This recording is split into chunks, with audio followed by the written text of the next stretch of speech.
देवों के देव महादेव भगवान शिव जो हैं उनको भोलेनाथ कहा जाता है। क्यों उनको भोलेनाथ कहा जाता है? क्योंकि वो बहुत ही जल्दी अपने भक्तों पर प्रसन्न हो जाते हैं और भगवान शिव जब प्रसन्न होते हैं तो उनसे जो मांगो वो भगवान शिव दे देते हैं। मनचाहा वरदान देने के लिए भगवान शिव जाने जाते हैं और जब भगवान शिव की कृपा हो जाए तो रंक को भी राजा बना देते हैं भगवान भोलेनाथ। इसलिए भगवान भोलेनाथ को औढ़रदानी भी कहा जाता है, आशुतोष कहा जाता है। इस तरह से भगवान शिव के कई नाम हैं जो कि भगवान शिव की कृपा पाने के लिए उनके भक्त जो हैं वो जपा करते हैं। दोस्तों, भगवान शिव को प्रसन्न करने के लिए उनके जो भक्त होते हैं वो व्रत करते हैं, पूजा पाठ करते हैं, लेकिन हमारे भगवान भोलेनाथ सिर्फ एक लोटे जल से ही प्रसन्न हो जाते हैं। ये एकमात्र ऐसे देवता हैं जो सिर्फ जल से प्रसन्न होने वाले देवता हैं। भगवान शिव की कृपा पाने के लिए या अपनी मनोकामनाओं को पूर्ण करने के लिए जो भगवान भोलेनाथ के भक्त हैं वो सावन में सोमवार के व्रत रखते हैं और कुछ भक्त जो हैं वो 16 सोमवार के व्रत रखते हैं। दोस्तों, 16 सोमवार का व्रत करने से भक्तों की सभी मनोकामनाएं पूर्ण हो जाती हैं और इस व्रत को दोस्तों कोई भी कर सकता है। पुरुष कर सकते हैं, स्त्रियां कर सकती हैं, अविवाहित लड़के या लड़कियां इस व्रत को कर सकते हैं। अविवाहित लड़के या लड़कियां इस व्रत को योग्य जीवन साथी पाने के लिए, मनपसंद जीवन साथी पाने के लिए इस व्रत को करते हैं। दोस्तों, जिसकी कोई संतान नहीं है, जो दंपत्ति हैं जिनकी शादी को काफ़ी टाइम हो गया है और उनकी कोई संतान नहीं है, तो वो अगर संकल्प लेकर इस व्रत को करते हैं 16 सोमवार के व्रत को, तो उनको संतान की प्राप्ति होती है। जिनके पुत्र नहीं है, पुत्री है लेकिन वो पुत्र की कामना रखते हैं, वो भी इस व्रत को करते हैं और उनकी मनोकामना भी भगवान शिव पूरी करते हैं। धन प्राप्ति के लिए भी इस व्रत को किया जाता है। अगर जन्म कुंडली में कोई ग्रह बुरा प्रभाव दे रहा हो, जन्म कुंडली की में बुरे ग्रहों की वजह से आपके जीवन में परेशानियां आपको झेलनी पड़ रही है, उस परिस्थिति में भी आप भगवान शिव की पूजा करके और 16 सोमवार का व्रत करके अपने कुंडली को बैलेंस कर सकते हैं, कुंडली के सभी ग्रहों को बैलेंस कर सकते हैं। दोस्तों, जिन लोगों की कोई कुंडली ही नहीं होती, जिनके पास अपनी डेट ऑफ बर्थ नहीं है, वो जानते नहीं है कि उनका जन्म किस दिन और किस सही समय पर हुआ, तो उनकी कोई जन्म कुंडली नहीं होती। इसलिए वो बहुत ज़्यादा परेशान होते हैं क्योंकि वो किसी पंडित को, किसी ज्योतिषी को दिखा नहीं पाते हैं। पर अगर वो इधर उधर जाना छोड़कर सिर्फ भगवान शिव की पूजा करना शुरू कर दें, सिर्फ प्रतिदिन सिर्फ एक लोटा जल भी डालना अगर वो शुरू कर दें, तो उनके जो ग्रह हैं वो सभी उनको शुभ फल देने लग जाते हैं और उनको कहीं किसी पंडित के पास अपनी कुंडली दिखाने की कोई आवश्यकता फिर नहीं पड़ती है। 16 सोमवार का व्रत संकल्प लेकर करें कि आप इस व्रत को कर रहे हैं और भगवान शिव मेरी जो भी इच्छा है उसे पूरी करें, मेरी जो भी परेशानियां हैं उसे समाप्त करें, तो भगवान शिव की कृपा से वो सभी परेशानियां समाप्त हो जाती हैं और जीवन में सुख समृद्धि की प्राप्ति होती है। दोस्तों, लेकिन ये जो 16 सोमवार का व्रत होता है, इसके नियम का पालन व्रत के दौरान करना बहुत ज़रूरी होता है, तभी आपको संपूर्ण फल की प्राप्ति होती है। दोस्तों, 16 सोमवार का व्रत सावन के सोमवार या जो नॉर्मली सोमवार साल भर किए जाते हैं उन सोमवार से अलग होता है, इसके नियम अलग होते हैं। नमस्कार दोस्तों, आपके अपने चैनल धर्म साधना में आपका बहुत बहुत स्वागत है और आज हम बात करेंगे सोमवार व्रत के बारे में। सोमवार व्रत की संपूर्ण जानकारी आज इस वीडियो के माध्यम से मैं देने वाली हूँ। तो दोस्तों, सोमवार व्रत कब शुरू करना चाहिए, क्यों करना चाहिए, व्रत की विधि क्या है, पूजा सामग्री क्या है, प्रसाद में क्या चढ़ाएं और पूजा कैसे करें, व्रत का उद्यापन कैसे करें, व्रत में किन बातों का ध्यान रखना बहुत ज़्यादा ज़रूरी है और 16 सोमवार का व्रत महिलाएं अपने पीरियड्स के दिनों में कैसे करें, इन सभी चीज़ों की जानकारी आपको इस वीडियो के माध्यम से मैं देने वाली हूँ। दोस्तों, तो वीडियो को पूरा देखें, अच्छी लगे वीडियो तो लाइक ज़रूर कर दें, चैनल को सब्सक्राइब करें ताकि आगे भी आपको इस तरह की जानकारी मिलती रहे और बेल आइकन को ज़रूर प्रेस करें ताकि जब भी मैं कोई नई वीडियो अपलोड करूं तो उसकी नोटिफिकेशन भी सबसे पहले आपको मिले। दोस्तों, वीडियो अगर अच्छी लगे आपको तो आप शेयर ज़रूर करें अपने फैमिली और फ्रेंड्स के साथ, जिनको भी इसकी ज़रूरत हो, जिनको भी इससे लाभ प्राप्त हो सके। दोस्तों, अब बात करते हैं 16 सोमवार व्रत के बारे में। सबसे पहले जानते हैं कि व्रत की शुरुआत कब से करनी चाहिए। दोस्तों, इस व्रत को श्रावण मास में, चैत्र और बैसाख मास में, कार्तिक और मार्गशीर्ष मास में शुरू करना चाहिए और इन महीनों के शुक्ल पक्ष के सोमवार से आप व्रत की शुरुआत कर सकते हैं। 16 सोमवार का व्रत शुरू करने के लिए श्रावण का महीना सबसे उत्तम महीना माना जाता है और इस महीने के प्रथम सोमवार से भी आप इस व्रत को शुरू कर सकते हैं। मतलब अगर कृष्ण पक्ष में भी प्रथम सोमवार जो आता है तभी भी श्रावण के महीने में आप इस व्रत को शुरू कर सकते हैं और अगर आपने उस वक्त व्रत नहीं शुरू किया है तो आप शुक्ल पक्ष में भी इस सोमवार के व्रत को शुरू कर सकते हैं। तो सावन का महीना सबसे अच्छा माना जाता है इस व्रत की शुरुआत के लिए। दोस्तों अब जानते हैं कि पूजन का समय क्या होना चाहिए। इस व्रत में 16 सोमवार के व्रत में पूजन के समय का बहुत महत्व होता है, क्योंकि ये समय निश्चित होता है। इस व्रत की पूजा दिन के तीसरे पहर में होती है, शाम के 4 बजे के आसपास होती है। प्रदोष काल में बेसिकली पूजा होती है भगवान भोलेनाथ की। प्रदोष काल का समय होता है सूर्यास्त के 1.5 घंटे पहले से लेकर 1 घंटे बाद तक का समय। जो 2.5 घंटे का समय होता है उसे प्रदोष काल कहा जाता है। तो उस समय में भगवान भोलेनाथ की पूजा करनी चाहिए और हर सोमवार में एक ही समय में पूजा की जाती है। दोस्तों पूजा के समय में बदलाव नहीं कर सकते हैं, एक ही समय में और एक ही स्थान पर आप हर सोमवार को पूजा करें। तो समय आप निश्चित कर लें कि किस समय में आपको आसानी होगी पूजा करने में, कौन सा समय आपके लिए उपयुक्त है। उस हिसाब से आप समय निश्चित कर लें और हर बार आप उसी समय पूजा करें। अब बात करते हैं 16 सोमवार के व्रत के नियम के बारे में। दोस्तों 16 सोमवार के व्रत के नियम जो होते हैं वो बहुत कठोर होते हैं, बहुत कठिन होते हैं, क्योंकि इस व्रत में पूजा का जो समय होता है वो भी निश्चित होता है और इस व्रत में पूर्ण उपवास रखा जाता है। जल भी ग्रहण नहीं किया जाता है। भोजन के रूप में सिर्फ आपको चढ़ाए हुए जो प्रसाद का तीसरा हिस्सा होता है वो ही ग्रहण किया जाता है। और प्रसाद के 3 हिस्से बांटे जाते हैं। जो भी आप प्रसाद भगवान शिव को अर्पित करते हैं उस प्रसाद के आप 3 हिस्से कर लेते हैं और उस 3 हिस्से में से एक हिस्सा आप ब्राह्मण को दें या किसी गाय को खिला दें, दूसरा हिस्सा आप बच्चों को दें या अपने परिवारजनों को वितरित कर दें और तीसरा हिस्सा ही आपको ग्रहण करना होता है भोजन के स्वरूप में। और पूजन के बाद प्रसाद ग्रहण करने के बाद जितना पानी आप पीते हैं उतना ही पानी आपको पीना है। इस व्रत में आपको नमक बिल्कुल भी नहीं खाना है और पानी ना आप पहले पी सकते हैं और ना आप भोजन करने के बाद पी सकते हैं। तो इस वजह से ये व्रत थोड़ा कठिन होता है, क्योंकि पानी भी इसमें वर्जित होता है पीने के लिए। दोस्तों नमक बिल्कुल भी नहीं खाना चाहिए इस व्रत में और सोना नहीं चाहिए। नमक आपको सेंधा नमक भी इसमें नहीं खाना चाहिए। बिल्कुल मीठा भोजन, सात्विक भोजन ही आपको, जो आप प्रसाद चढ़ाते हैं वही आपको खाना होता है। 16 सोमवार तक जो भोजन ग्रहण करें उसे एक ही स्थान पर ग्रहण करना होता है। चलते फिरते भोजन नहीं करना चाहिए। 16 सोमवार तक प्रसाद और पूजन के जो भी नियम और जो भी समय आप निर्धारित करेंगे उसका पालन आपको करना होगा। आप समय में और प्रसाद में कोई बदलाव नहीं कर सकते हैं।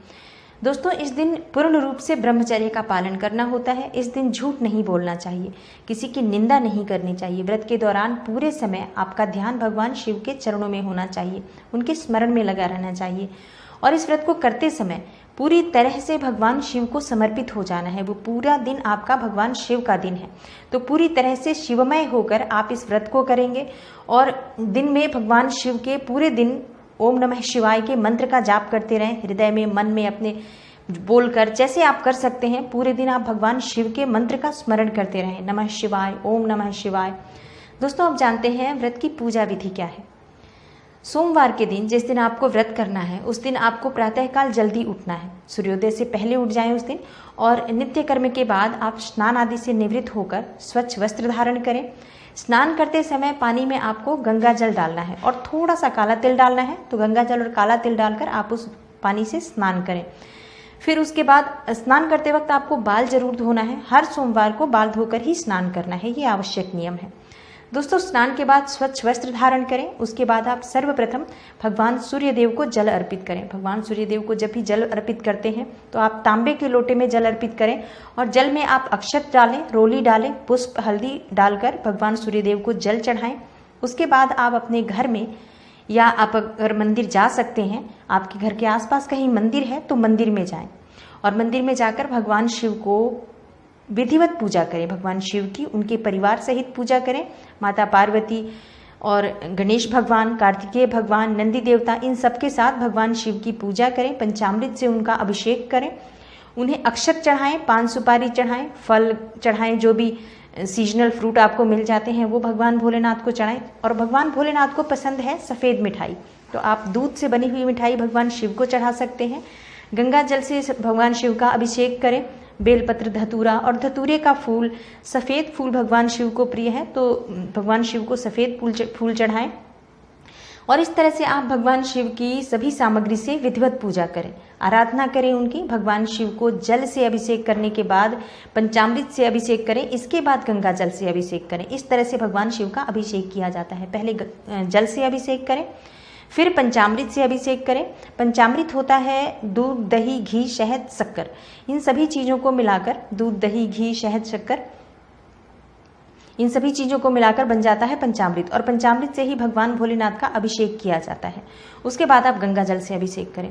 दोस्तों, इस तरह से अगर आप अभिषेक करते हैं और पूजा करते हैं तो आपकी जो भी मनोकामना होती है वो पूर्ण हो जाती है। पंचामृत से अभिषेक करने से सभी मनोकामनाओं की पूर्ति होती है, इसलिए पंचामृत से अभिषेक करना चाहिए। दोस्तों, पूजा करते समय पूरे समय ओम नमः शिवाय, नमः शिवाय, नमः शिवाय इस तरह से जाप करते रहें, मंत्र बोलते रहें। और पहले ही सोमवार को आप भगवान शिव के सामने हाथ में पुष्प लें, अक्षत लें और संकल्प ले लें हाथ में पुष्प अक्षत लेकर कि आप आज से 16 सोमवार का व्रत कर रहे हैं और किस मनोकामना से कर रहे हैं वो भी भगवान शिव को बताएं। व्रत में कोई भूल चूक हो जाए, गलती से भी कोई गलती हो जाए तो उसके लिए भगवान शिव आपको क्षमा करें, इसके लिए भगवान शिव को प्रार्थना करें और आपके 16 सोमवार के व्रत निर्विघ्न बिना किसी क्लेश के पूर्ण हो जाएं, इसके लिए भगवान शिव से प्रार्थना करें। दोस्तों, इस तरह से आप दिन भर का व्रत करते हैं और व्रत करने के बाद शाम के समय आप अपने घर में भगवान शिव और माँ पार्वती की पूजा करें और उसके लिए आप सबसे पहले दीपक जलाएं। एक शुद्ध घी का, गाय के घी का दीपक जला लें और भगवान शिव की पूजा शुरू करें। आप जैसे आपने सुबह पूजा की थी भगवान शिव, कार्तिकेय और गणेश भगवान माता पार्वती के साथ, वैसे ही आपको इस समय भी पूजा करनी है। भगवान शिव की पूजा करें विधिवत, वैसे ही आपको पंचामृत से भगवान शिव का अभिषेक करना है। हाँ, अगर आपके पास घर में शिवलिंग है तो आप इस तरह से अभिषेक कर सकते हैं। अगर आपके पास घर में शिवलिंग नहीं है तो आप मिट्टी का शिवलिंग भी बना सकते हैं।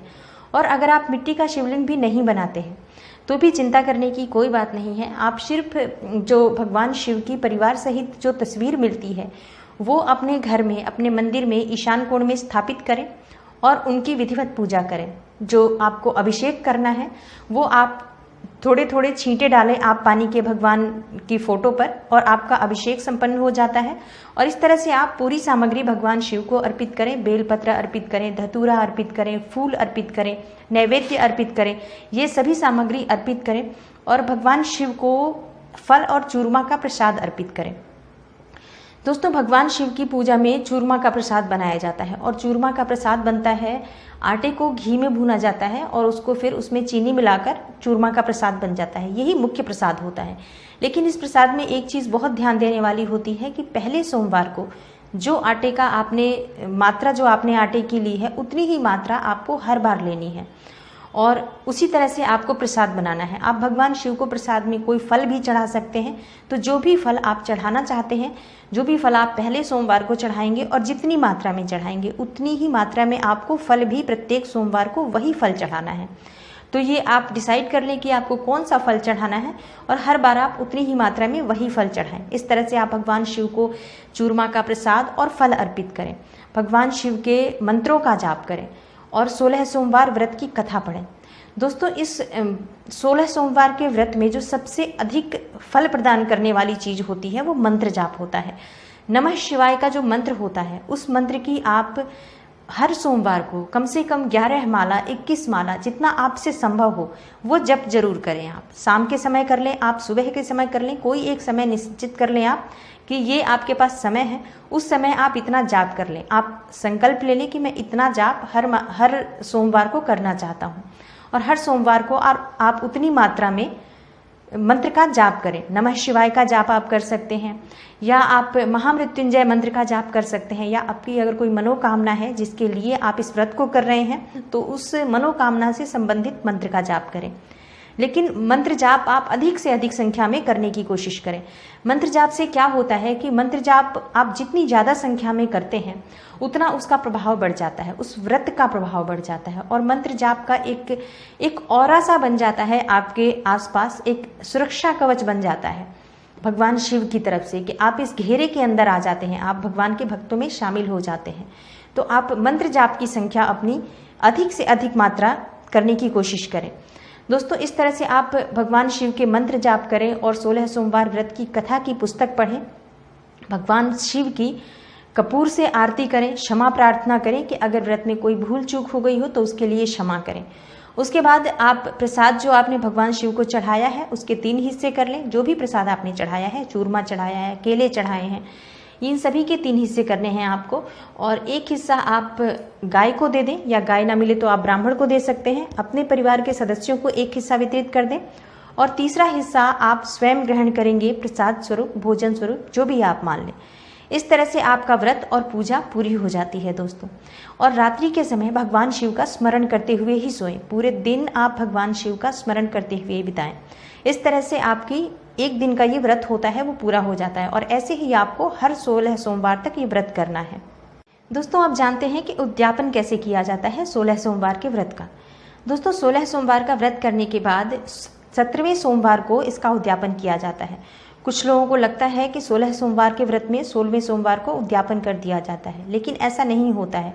16 सोमवार आप पूरा करें, उसके बाद आप 17वें सोमवार को इसका उद्यापन करें, और उद्यापन के लिए हो सके तो आप किसी योग्य विद्वान ब्राह्मण को बुलाएं, और इस दिन आप रुद्राभिषेक का आयोजन रखें, भगवान शिव का अभिषेक रखें, हवन करवाएं। आप पंडित जी को बता दें पहले से ही कि कितना आपने जप किया है, तो भगवान शिव के मंत्रों के जो भी जप आपने किए होंगे उसका दशांश वो हवन करा देते हैं, और इस तरह से आपको व्रत का और जाप का बहुत अच्छा फल मिलता है, संपूर्ण फल आपको मिल जाता है। ब्राह्मण बुला लेने से ये हो जाता है कि जो भी उसमें विधि होती है, विधान होता है, वो सब अच्छे से ब्राह्मण देवता करवा देते हैं, किसी गलती की कोई गुंजाइश नहीं रह जाती है। दोस्तों, ब्राह्मण को भोजन जरूर करवाएं, उन्हें दान दक्षिणा दें, और ब्राह्मण को भोजन में आप खीर का भोजन करवाएं, खीर जरूर बनवाएं। खीर पूरी करके आप भगवान शिव के को भी अर्पित करें, और ब्राह्मण देवता को भी भोजन कराएं। दान दक्षिणा दें ब्राह्मण को, और दान में आप दे सकते हैं चावल का दान कर सकते हैं, दूध दही का दान कर सकते हैं। सफ़ेद वस्तुएं जो भी होती हैं वो सोमवार के व्रत में दान की जाती हैं, तो सफ़ेद वस्त्र दान करें। चांदी अगर आप समर्थ हैं तो दान करें। इस तरह से आप सफ़ेद वस्तुओं का दान करें, और यथासंभव उन्हें दान दक्षिणा देकर उनका आशीर्वाद प्राप्त करें। तो इस तरह से आपका ये व्रत और उद्यापन पूर्ण हो जाता है। हाँ, भगवान शिव से आप क्षमा प्रार्थना कर लें कि इस दिन आपने 16 सोमवार का व्रत जो पूर्ण किया है उनकी कृपा से किया है, और अगर इस 16 सोमवार के व्रत में किसी भी तरह की कोई भूल चूक हुई हो तो उसे भगवान शिव क्षमा करें, आपकी मनोकामना पूर्ण करें। और जाने अनजाने किसी भी तरह की भूल चूक हुई हो तो उसके लिए भगवान शिव और माँ पार्वती से आप क्षमा प्रार्थना कर लें। दोस्तों, 16 सोमवार के व्रत में एक नियम और होता है कि हर सोमवार को जब आप व्रत करते हैं तो किसी विवाहित जोड़े को उपहार स्वरूप कुछ न कुछ जरूर देना चाहिए। अगर ऐसा संभव नहीं है कि हर सोमवार को आप कुछ दे पाएँ या कोई आपको मिलता ना हो, तो जिस दिन आप उद्यापन करें उस दिन 16 विवाहित जोड़ों को अपने घर पे बुलाएं। 16 जोड़े ना मिले आपको या इतना संभव ना हो तो कम से कम एक जोड़ा अपने घर पे जरूर बुलाएं दंपत्ति का, और उन्हें कुछ उपहार में दें, उन्हें भरपेट भोजन कराएं। इस तरह से आपका ये व्रत पूर्ण होता है। इस तरह पूरे विधि विधान और नियम से अगर आप व्रत करते हैं तो भगवान शिव की कृपा से सभी मनोकामनाएं पूर्ण हो जाती हैं। दोस्तों, अगर महिलाएं इस व्रत को करती हैं और इस बीच में उनको पीरियड्स की प्रॉब्लम होती है तो इस व्रत को कैसे करें? ये बहुत ज़्यादा क्वेश्चन आता है कि इस व्रत को इस समय में कंटिन्यू किया जाए या बीच में छोड़ दिया जाए। तो दोस्तों, ऐसे समय में भी आपको ये व्रत करना होता है, इसको कंटिन्यू करना होता है, लेकिन आप पूजा नहीं कर सकते हैं। आप ये पूजा अपने घर में किसी से करवा लें, कोई सदस्य हो तो, या कोई ब्राह्मण बुलाकर भी आप ये पूजा करवा सकते हैं। पर व्रत आपको हर बार की तरह ही करना है, शाम को उसी समय भोजन करना है और कंटिन्यू करना है। आपको ये व्रत छोड़ना नहीं है। अगर आप व्रत छोड़ देते हैं किसी भी वजह से तो आपका ये 16 सोमवार का व्रत जो है वो खंडित माना जाएगा और इसका आपको पूर्ण फल नहीं मिलेगा। तो परिस्थिति जो भी हो, आपको 16 सोमवार का व्रत करना ही होता है। दोस्तों, ये व्रत जो आप करते हैं ऐसे समय में भी, वो भी काउंट होता है, गिना जाता है 16 सोमवार के व्रत में, और उसका भी आपको पूरा फल मिलता है। तो निश्चिंत होकर आप इस व्रत को पूरा करें और भगवान शिव की कृपा आपको मिलती है अगर आप ये व्रत अच्छे से पूरा कर लेते हैं, विधि विधान से पूरा कर लेते हैं। तो दोस्तों, इस व्रत को पूरे श्रद्धा भाव और नियम पूर्वक से अगर करते हैं तो मनोकामना चाहे जो भी हो वो पूर्ण हो जाती हैं। दोस्तों, उम्मीद करती हूँ कि 16 सोमवार के व्रत से जुड़ी ये जानकारी आपको ज़रूर अच्छी लगी होगी। वैसे मैंने पूरी कोशिश की है कि इसमें मैं पूरी जानकारी आपको दे पाऊँ, पर फिर भी अगर इसमें कुछ रह गया हो, कोई क्वेश्चन रह गया हो आपकी तरफ से, तो आप कमेंट बॉक्स में कमेंट करके मुझसे पूछ सकते हैं और मैं कोशिश करूँगी कि मैं आपको उन सवालों का जवाब दे सकूँ। दोस्तों, मैं मिलती हूँ आपसे अगली वीडियो में किसी नई महत्वपूर्ण और ज्ञानवर्धक जानकारी के साथ। तब तक के लिए नमस्कार।